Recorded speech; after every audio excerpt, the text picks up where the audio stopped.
저희들은 1년 전, 그날은 주일 아침이었는데 30일이었습니다.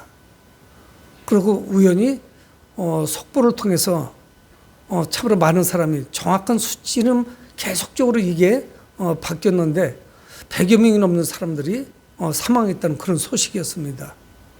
무겁게 주일 아침을 시작을 했고, 처음에는 이게 뭐 만우절도 아니고 이게 지금 꿈꾸는 것인가? 아니, 대한민국에서, 선진국이라고 하는 대한민국에서 대명천지에 사람이 압살을 해서 100여 명이 사망을 했다는 그런 사건을, 이 사실을 믿을 수가 없었습니다. 그리고 그날 주일 저녁에 뉴스를 통해서 생생하게 이 사건이 무슨 사건인지 우리는 알게 되었죠. 아마 그 가족들은 지금도 잘 이해가 안 될 겁니다. 저희들이 지난 한 주 동안에 뉴스의 헤드라인을 차지한 것, 그 앞자리를 차지한 것은 아마 두 개의 사건 아니었을 거예요. 하나는 뭐 운동선수의 어떤 결혼 문제, 그래서 그 상대방이 사기꾼이다 아니다, 참 뭐 여장 남자다, 성전환 수술 받다, 뭐 이런 이야기가 있었고요. 또 하나는 목소리가 참 좋은 연예인인데 마약을 했느냐 안 했느냐 하는 뉴스가 한 주 내내 있었습니다. 여러분, 이렇게 되면은 세상의 반응은 거의 한 가지로 나타나요. 뭐 여러 가지가 있겠지만 가장 중요한 것은 뭐냐면 하나님의 존재를 의심합니다. 과연 하나님께서 일하고 계신 것인가? 신존재, 신이 정말 존재하는 것인가? 지금 중동도 그렇고 동유럽도 그렇고 우리는 전쟁의 소식을 계속 들었습니다. 그래서 거기서 처참한 상황을 보면서 우리는 딱 먼저 떠오르는 게 뭐냐? 신은 정말 있는 것인가? 신이 있다면 이런 상황을 어떻게 침묵하시는가 하는 질문은 누구나 해요. 이거는 세상이 돌아가는 것을 보니까 신이 없다는 것을 반증하고 있다. 이것을 세상 사람들은 모두가 이야기합니다. 신이 이 세상을 통제하고 계시다면 어떻게 이렇게 악이 횡행할 수 있는 것인가? 그리고 정말 하나님이 살아계시다면 그 생떼와 같은 젊은이들이 어떻게 생명을 잃을 수 있을 것인가? 그들을 붙잡아주고 보호해줘야 되는 것이 아닌가? 여러분, 그런 질문을 그리스도인들도 합니다. 내가 하나님이라고 하는 신을 믿고 있음에도 불구하고 하나님이 계시지 않은 것 같다 하는 그런 의심, 그런 갈등들이 생기죠. 오늘 성경에 나오는 이 하박국은 뭐냐면 사람 이름이에요. 하박국이라고 하는 사람의 이름을 책의 제목으로 정했습니다. 그런데 이 하박국은 매우 독특해요. 하박국이라고 하는 이름 자체가 포옹하다, 껴안다는 의미를 가지고 있고 씨름하다는 의미가 있어요. 씨름도 사람이 껴안지 않으면 씨름할 수가 없죠. 밀착을 해야 되죠. 근데 이 사람은 뭐냐, 이름하고 그의 삶이 너무 닮았어요. 하나님과 자신의 그 궁금증, 내게 솟아오르고 있는 그 의심, 신 존재, 신에 대한 질문, 이걸 가지고 하나님과 씨름합니다. 아주 독특해요. 그는 하나님께 질문한 거 아니에요. 따졌어요. 하나님이 계시다면 이렇게 불의할 수가 있습니까? 하나님이 살아계시다면 어떻게 이렇게 악인들이 잘 될 수 있습니까? 이거 모두가 동감하는 거 아닙니까? 안 믿는 사람은 너하고 믿는 사람도 여전해요. 아니, 하나님이 계시다면서 왜 이런 일에 불공평하시지? 왜 안 나서시는 거야? 이렇게 악한 자들을 손봐 주셔야 되는 거 아니야? 신이 계시면? 나같이 착한 사람은 하나님이 상을 주셔야지. 근데 왜 나는 자꾸 일이 꼬여? 악한 사람들은 더 잘 되지? 이런 질문을 다 하죠. 근데 하박국은 그런 고민을 했습니다. 예레미야와 동시대 사람이니까 적어도 2600년 전에 하나님과 정말 씨름했어요. 정말 하나님께 머리를 들이밀고 씨름을 했습니다. 따졌어요. 정중하게 하나님께 여쭤보지 않았어요. 직설적입니다. 그러니까 하박국은 그 땅에 존재하는 그 악 때문에 견딜 수가 없는 거예요. 이 국가가 타락하니까, 종주적으로 타락하니까 도덕적으로도 타락합니다. 여러분, 이스라엘이 어떤 나라예요? 교회와 교회입니다. 담이 없고 지붕만 없지 이스라엘 전체가 하나의 교회인데 이것이 악의 본산이 된 거예요. 그래서 하박국은 견딜 수가 없습니다. 그런데 1장, 2장이 지나가고 3장 다 끝나갈 무렵에 16절에 보면 오늘 설교 본문 첫 절이잖아요. 지금 이 하박국이 매우 두려워합니다. 내가 들었으므로 내 창자가 흔들렸고, 창자가 어떻게 흔들려요? 떨었다는 이야기죠. 그 목소리로 말미암아 내 입술이 떨렸도다. 환난 날을 내가 기다림으로 썩이는 것이 내 뼈에 들어왔으며 내 몸은 내쳐서 떨리는도다. 다 뭐냐면 떨리고 두려운 거예요. 왜 그가 떨리고 두려워할 거예요? 이 하박국은 하나님께 따졌거든요. 하나님, 이거는 정말 불의합니다. 근데 왜 하나님이 침묵하십니까? 여러분, 그가 따지는 내용은 뭐냐? 그가 하박국 1장 시작하자마자 그런 질문을 하나님께 하는 거예요. 하나님, 유다의 죄가 만연하고 어느 정도였냐면은 호세아나 아모스, 그 외 다른 선지자들도 그걸 하나님께 말씀드리고 하나님도 말씀하시거든요. 심 한 켤레로 사람을 팔아요. 여러분, 단벌 신사라는 말이 있잖아요. 옷이 하나밖에 없는데 중동 사람들은 뭐 두루마리 같기도 하고 원피스 쓰기도 하고 뭐 좀 덧붙자락 같기도 하고 그런 옷 아닙니까? 그게 옷이기도 하고 내복이고 외출복이고 잠잘 때 이불이에요. 그래서 그 옷을 저당 잡아 알몸되는 거죠. 저당 잡아서 저녁에 돌려주지 않는 거예요. 신발 한 켤레로 사람을 팔아버려요. 가난한 사람은. 신발이 어디서 지금까지 흔해 터진 게 아닙니다. 폐기물로 버리는 게 아니에요. 얼마나 불의한지. 그래서 하박국 그걸 하나님께 말씀드리는 거예요. 여러분, 우리가 직장 생활하는데 이 시대는 어떤가요? 아, 저 사람 참 착하고 정직해. 회사를 위해서 충성하고 있어요. 그렇다고 월급도 주지 않아요. 여러분, 오히려 아부를 잘하고 처세술이 잘 이렇게 발달한 사람이 사회에서 더 성공해요. 불의한 사람이. 그런 경우로 우리는 허다하게 봅니다. 여러분, 우리는 많이 배운 사람이나 고위직이 부정부패 때문에 뉴스에 나올 때 화를 내잖아요. 저런 자가 그 많은 혜택을 받고 저렇게 못 될 수가 있어? 이런 이야기 한다고요. 그런 일은 동서고금을 막느라고 모든 시대에 있었던 이야기 아니겠어요? 우리 가정은 나는 정말 정직하게 살아가는데 왜 우리 집은 이 모습이지? 전혀 왜 발전이 없지? 세상이 너무 공평하지 않은 거예요. 하박국도 동일한 문제로 고민했습니다. 세상은 왜 의롭지 않은가? 그리고 하나님이 살아계시다면 왜 하나님께서는 계속 침묵하고 계신가? 그래서 그걸 하나님께 따지는 겁니다. 하나님께 호소하는 거예요. 부르짖었어요. 하나님, 유다가 이렇게 죄악으로 관영한데 하나님 왜 침묵하십니까? 근데 하나님이 응답을 해주세요. 하나님은 뭐라고 말씀하시냐면 내가 바벨론을 들어서 유다를 칠 것이다. 하박국이 가만히 들어보니까 이거는 더 문제가 심각해요.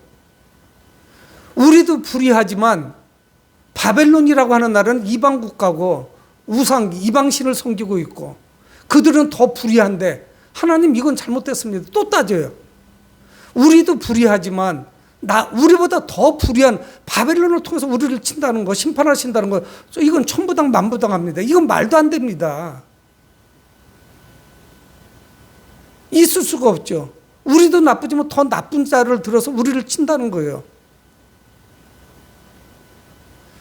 그리고 나서 하나님을 또 따지죠. 그리고 나서 그가 2장에서는 어떻게 하냐면 전망 좋은 데 가서 걸터 앉아요. 하나님께서 어떻게 하시는지 내가 두고 보겠다는 거예요.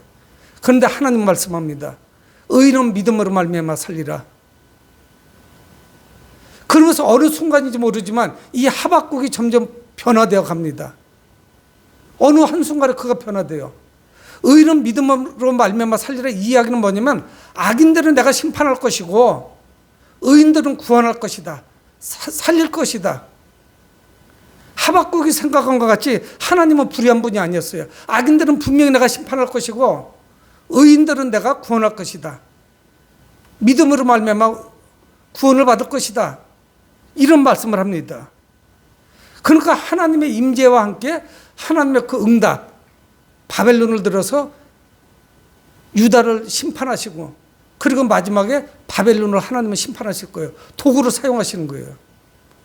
하나님은 자주 이방 국가를 들어서 이스라엘을 치십니다. 그래서 성경에 나오는 세 가지 요소가 있어요. 첫째는 전쟁. 이거 하나님의 심판이에요. 그리고 둘째가 뭐냐? 기근이에요. 가뭄이 되게 들지요. 뭐 메뚜기 떼에 의한 것도 있어요. 그리고 전염병이 돌아요. 되게 전쟁이 일어날 때는 이 삼박자가 한꺼번에 동시에 와요. 전쟁 때문에 농사를 지을 수도 없죠. 위생 상태가 엉망이고 피난 다니고 하니까 전염병이 돌아요. 이게 세 가지가 돌아오면 살 수가 없는 거예요. 예전에는.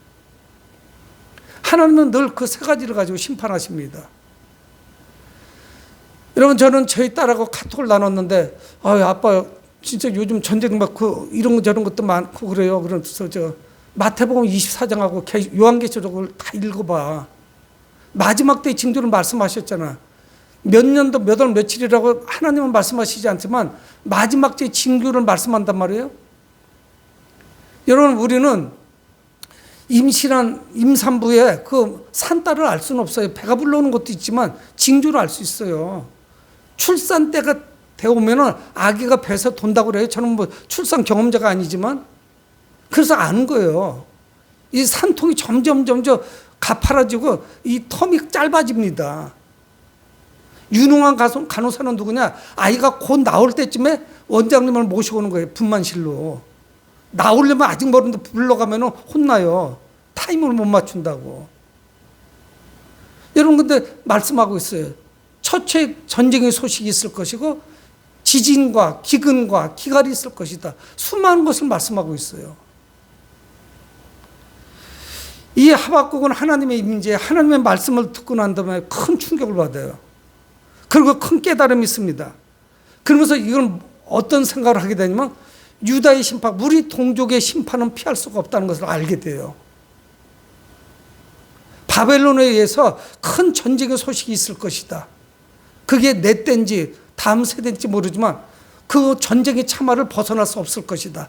하나님의 심판은 이것이 취소되거나 없앨 수가 없다는 것을 알게 돼요. 얼마나 큰 충격을 받았을 거예요. 그래서 그가 3장 2절에 그렇게 노래하거든요. 하나님께 찬송이요 기도요 노래예요. 여호와여, 내가 죽게 대한 소문을 듣고 놀랐나이다. 하나님의 말씀을 듣고 놀랐어요. 왜? 3장 2절에 여호와여, 주는 주의 일을 이 수년 내에 부응하게 하옵소서. 주의 일을 수년 내에 부응하게 하옵소서요. 여러분, 부응하고 전쟁하고는 이게 모순이 있잖아요. 부흥은 뭡니까? 영적으로 죽어있는 개인, 영적으로 죽어있는 국가, 영적으로 죽어있는 교회, 영적으로 죽어있는 공동체가 다시 살아나는 게 부흥이에요. 세상에서는 부흥이라는 단어를 잘 안 씁니다. 근데 그가 3장에서 부흥을 노래해요. 주여, 주는 주의 일을 수년 내로 행하시라는 거예요. 나타내시옵소서. 뭐를요? 전쟁을 빨리 이제 행하시라는 거예요. 아, 이것은 우리가 되살아나는 것은 죽음 이후에 다시 사는 것이구나. 전쟁의 참화를 피할 수는 없는데 그거를 거쳐야만 부흥이 있는 거예요. 그래야 살아나는 거예요. 여러분, 부활은 뭐를 전제 조건으로 일어나는 사건인 줄 아십니까? 예수님이 부활하셨어요. 우리도 마지막에 부활할 건 믿습니다. 여러분, 그 부활은 죽음을 전제로 해요. 죽지 않으면 부활할 수가 없다니까. 예수님이 십자가에 죽으셨으니까 부활하신 것이지 살아있는 사람이 무슨 부활이 있어요. 그래서 이 하박국은 그걸 깨달은 거예요. 우리의 죄 때문에 큰 전쟁이 있을 것이고 뿔뿔이 흩어지게 될 것이다. 유대인들의 디아스포라가 돼서 전 세계를 향해서 흩어지게 되죠. 그러나서 부흥이 있을 것이다 하는 것을 깨닫게 돼요. 그러니까 오늘 본문에 그가 견딜 수 없어요. 두렵습니다. 그래서 떨려서 견딜 수가 없는 거예요. 그래서 두려움을 느끼는 거죠. 16절을 제가 다시 읽어보겠습니다. 내가 들었으므로 내 창자가 흔들렸고 그 목소리로 말미암아 내 입술이 떨렸도다. 무리가 우리를 치러 올라오는 환난을 내가 기다림으로 썩이는 것이 내 뼈도다. 수많은 군대를 이끌고 그 당시에 세계 최강대국, 지금으로 말하면 미국, 러시아, 중국을 합친 정도의 파워를 가지고 있어요. 그런 바벨론이 치러 올라오는 거예요. 여러분, 유다의 마지막 왕인 시드기야는 그의 목전에서 왕자들이 바벨론에 의해서 다 목배임을 당합니다. 왕자들 다 죽어요. 대가 끊어졌다는 이야기죠. 그리고 시드기야는 성경에 분명하게 기록되어 있어요. 두 눈이 뽑혔어요. 봉사가 돼가지고 쇠사슬에 묶여서 일국의 왕이 바벨론으로 끌려갑니다. 개 끌려가듯이. 하나님은 처참하게 내가 선택한 백성이지만 유대를 치시는 거예요. 그리고 부흥시키는 거죠. 이 하박국이 깨달은 건 뭐냐면 부흥의 주체는 바로 하나님이시라는 사실이에요. 하나님이 부흥시킵니다. 이 나라와 민족도, 교회도, 가정도 마찬가지예요. 하나님이 주관하셔야 돼요. 하나님이 간섭하시는 가정은, 하나님의 간섭하시는 교회는 점점 갈수록 풍성해져요. 회복이 있습니다. 하나님에 대한 의심, 하나님에 대한 갈등, 또 내가 하나님을 믿고 있지만 하나님을 향한 그 회의감을 이루 말할 수 없어요. 이 하박국이. 그런데 그 의구심에 답을 얻었습니다. 그래서 이 3장 전체가 기도이기도 하고 노래예요. 찬양을 하고 있는 거예요. 여러분, 뭐가 바뀌었어요? 하박국에게 아무것도 바뀐 것은 없습니다. 환경도 바뀐 것도 없어요. 유다는 여전히 불의해요. 세상 가운데 죄 짓지 않고, 요즘 기준으로 죄 짓지 않으면, 나쁜 짓 하지 않으면 살아가기가 힘들어요. 그런 시대였어요. 하나도 안 바뀌었어요. 조국의 현실을 바라보면 마음 아픕니다. 그래서 이 문제를 해결해 달라고 하나님께 부르짖고 기도하고 따졌더니 하나님 응답은 전혀 다른 거예요. 근데 누가 바뀌었느냐? 하박국이 바뀌었어요. 하나님에 대한 믿음, 이 상황을 보는 관점이 바뀌었습니다. 이제 미래의 하박국은 아주 열악한 환경에 노출될 거예요. 사람 살만한 땅이 아닙니다. 자, 17절에 비록 무화과나무가 무성하지 못하며, 무화과나무가 무성하지 못하면 열매가 없죠. 포도나무에 열매가 없으며 감람나무에 소출이 없으며. 여러분, 이 무화과나 포도나 감람나무는 이스라엘 백성들의 가장 많이 먹는 그런 과일 중에 하나예요. 이스라엘을 상징하기도 합니다. 그 땅에서 잘 자라는 그런 과일들이에요. 그래서 이것이 소출이 많아야 돼요. 그뿐이 아니에요. 밭에 먹을 것이 없으며 우리의 양이 없으며 외양간에 소가 없을지라도 점점 가면 갈수록 비싼 거예요. 가축도 양이 없고 우리 간에 양이 없는 거예요. 외양간에 소가 없어요. 여러분, 이건 뭐예요? 전부 생활 필수품입니다. 생존을 위해서 필수적인 거예요. 이 전쟁의 참화가 얼마나 비참한지 먹을 것이 다 떨어져요. 감당할 수가 없습니다. 생활에 필요한 것들이 없어요. 여러분, 어제 저녁 뉴스에 잠깐 그런 게 기사에 뜨더라고요. 우리는 물가가 막 올라가는 거, 폭등하는 거, 인플레이션 그렇게 이야기해요. 인플레이션. 그런데 요즘은 인플레이션이라고 하는 거 인자를 빼고 빵플레이션 그런데요. 빵 좋아하는 사람들 큰일 났어요. 밀가루 값이 오르고 그 원자재인 설탕 값이 작년에 비해서 너무 많이 올라간 거예요. 그래서 빵값을 이거를 빵집에서도 감당을 못한대. 원자재가 많이 올라가니까. 그래서 가격을 올려야 되는데 올릴 수가 없다는 거예요. 여러분, 그러면 비싼 데로 사 먹으면 되죠. 아니면 먹는 양을 좀 줄이든가. 어제 서대전 내거리는 막 차가 미어 터지더라고요. 대전 빵 축제를 하고 있는 거예요. 대전시대에 있는 젊은 부부들, 젊은이들 다 온 것 같아요. 차가 빠지지를 않아요. 빵 축제 하는데 일부러 그쪽 옆으로 이렇게 지나가잖아요. 갔더니 뭐 사람들이 얼마나 서 있는지 몰라요. 저희 집이 거기니까. 안에는 아예 들어갈 수도 없고 줄 쓴데 옆으로 저는 역순으로 이렇게 한번 뭐를 하는 거지, 이렇게 사람이 많나. 대전서 서대전 내거리 그 광장에 사람이 그렇게 모인 거 저는 처음 봤어요. 정말 많더라고요. 여러분, 그런데 아무것도 없어요. 양식이 바닥났습니다. 사람이 살아갈 수가 있나요? 전쟁 때문에 유다 땅이 초토화가 됐습니다.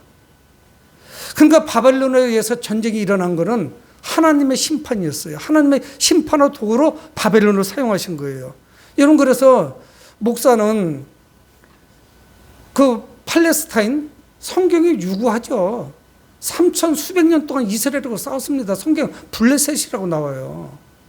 원래 이 사람들이 그 중동 지역 사람들이 아닌데 저쪽 크레타라고 하는 섬에서 이렇게 이주한 사람들이에요. 해양민족이라고요. 근데 정착을 했죠. 이거 참 역사적으로 쉽지가 않아요. 나라를 뺏긴 게 2500년이니까 그동안에 블레셋 사람들이 내 땅이라고 생각하고 살았단 말이에요. 그런데 1948년도에 독립을 시켜준 거죠. 그 서구 열강들이. 물리적으로 이스라엘 독립시켜주고 나니까 팔레스타인 사람들, 블레셋 사람들은 어디로 가냐고요. 자꾸 전쟁을 부추기는 세계력들이 있습니다. 싸우지 말고 화해해라. 그러고 중재를 좀 해줘야 되는데 자꾸 사람들이 죽어나가지 않습니까? 그래서 우리는 영적인 눈으로 그 전쟁도 바라봐야 돼. 이거 하나님께서 왜 이런 전쟁을 우리에게 주셨을까?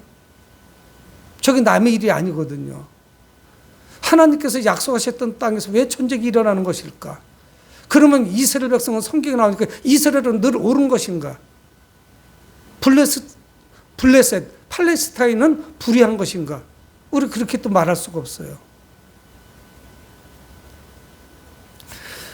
여러분, 이런 상황에서도 이 하박국 선지자는 미래의 소망을 발견합니다. 그냥 뭐 다 떨어지고 무화나무가 없고 포도나무도 열매가 없고 감람나무 열매도 없고 외양간에 소도 없고 양도 없고 아무것도 없고 바다에 소출이 없고 밀도 없어서 아무것도 먹을 수 없다. 그러면 죽는 것인가요?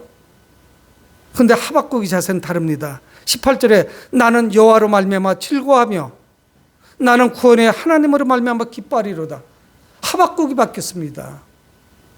상황은 지금보다 더 열악해지겠지만은 나는 하나님이 함께 하심으로 말미암아 기뻐하고 감사하겠다는 거예요. 여러분, 우리는 세상적이다, 이분법으로 말씀합니다. 세상적이다, 영적이다 이야기하는데 세상적인 거는 세상적인 가치를 가지고 살아갑니다. 그래서 모든 것을 세상 가운데서 세상 사람들과 복닥복닥 살아가면서 거기서 가치관을 가지고 문제를 해결하려고 그래요. 근데 우리는 잘 보여야 돼요. 그 이면에 뭐가 있는지, 그 커튼 장막 뒤에 뭐가 있는지, 하나님께서 배후에 그 사건 뒤에 있는데, 이제는 현실적인 모습, 유다의 그 죄악만 바라보고 이것들 심판해야 됩니다. 하나님이 의로우신데 이것들 때려줘야죠. 왜 놔두시는 거예요? 이렇게 호소했는데 그게 아닌 거예요. 하나님을 바라보니까 기쁨이 넘치는 거예요. 자기도 죄인인데 나는 옳은가요? 그 구성원으로 나도 그렇게 똑같이 살아가고 있는데 쟤들 때려주세요. 혼구녕 좀 내주세요. 이렇게 말할 수가 없죠.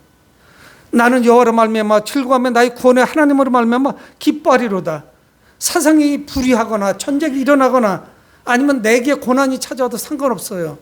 나는 하나님 한 분만 계시면 나는 기쁜 사람이에요. 그렇게 고백하는 거예요. 여러분, 근데 우리는 내가 슬펐던 때가 언제인지 잘 따져보세요. 다 환경이 바뀌었을 때예요. 부도가 났을 때, 일이 잘 안 됐을 때, 가까운 가족이 세상을 떠났을 때, 의도한 대로 안 될 때, 이때 우리는 슬퍼요. 근데 하박국은 완전히 바뀌었습니다. 생필품, 전쟁 이런 거 상관없어요. 그의 삶이 풍성해요. 오늘 하나님은 부흥의 과정으로 그들에게 전쟁의 고난을 허락해 주셨어요. 모든 소유를 잃게 될 거예요. 하박국은 이거로 끝이 나고 하박국은 언제까지 살았는지 우리는 알 수는 없어요.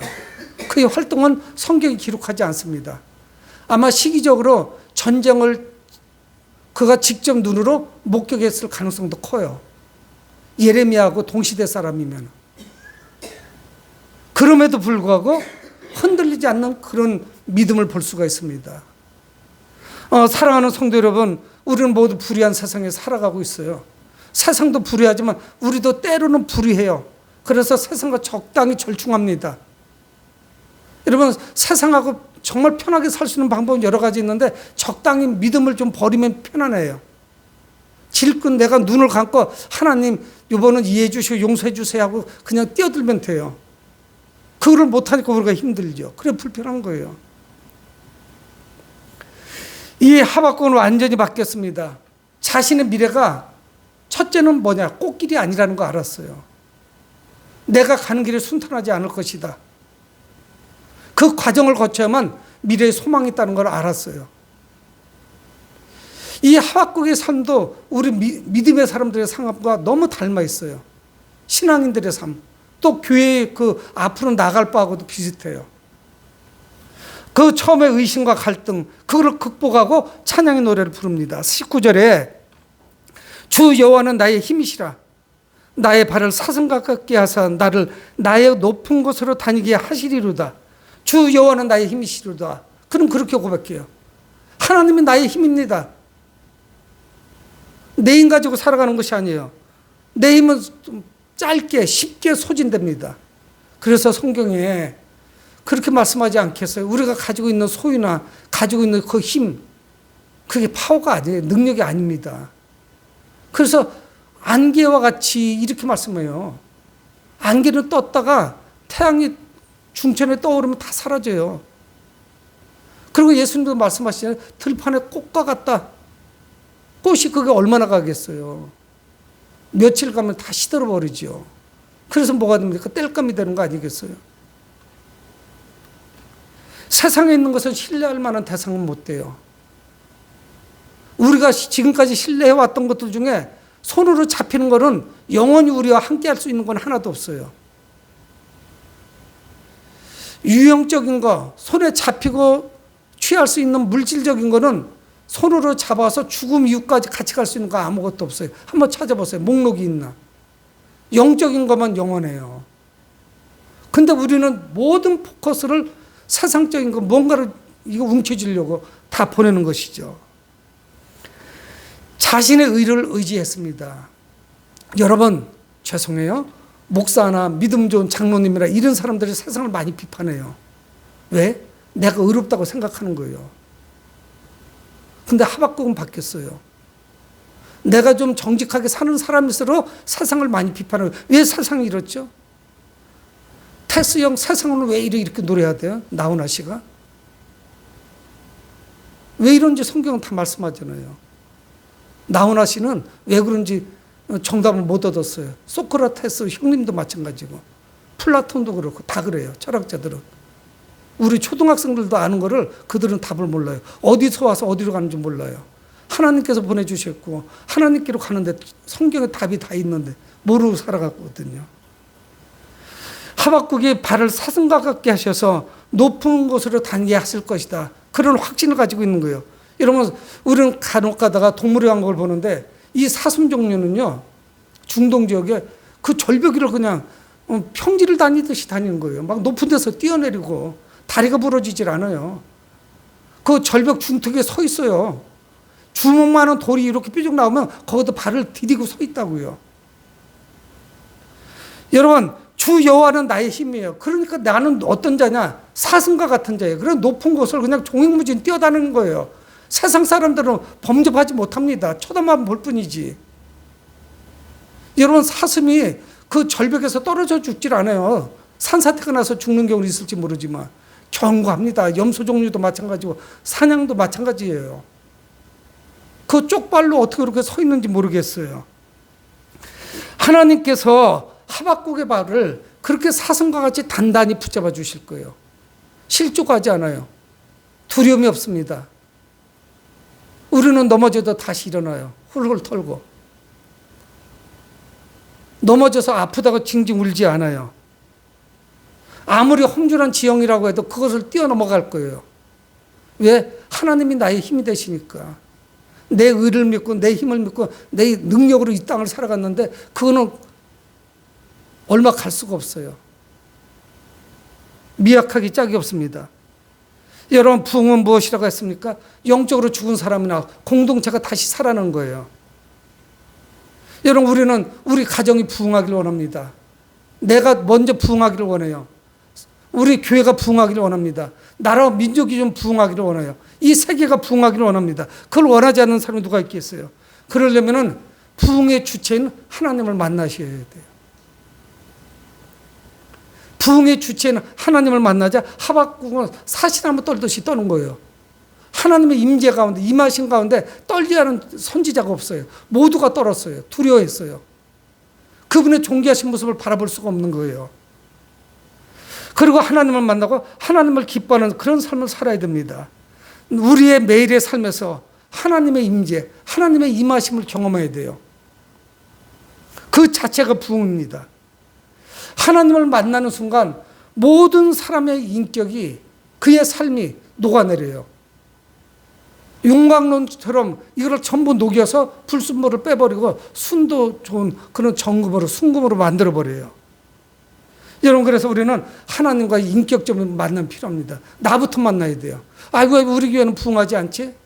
왜 우리나라는 이 모양 요 꼴이야? 내가 먼저 변해야 돼요. 나 외에 다른 사람이 먼저 변하지 않습니다. 우리 가정의 변화가 있어야 돼요. 내 삶의 변화가 있어야 되고.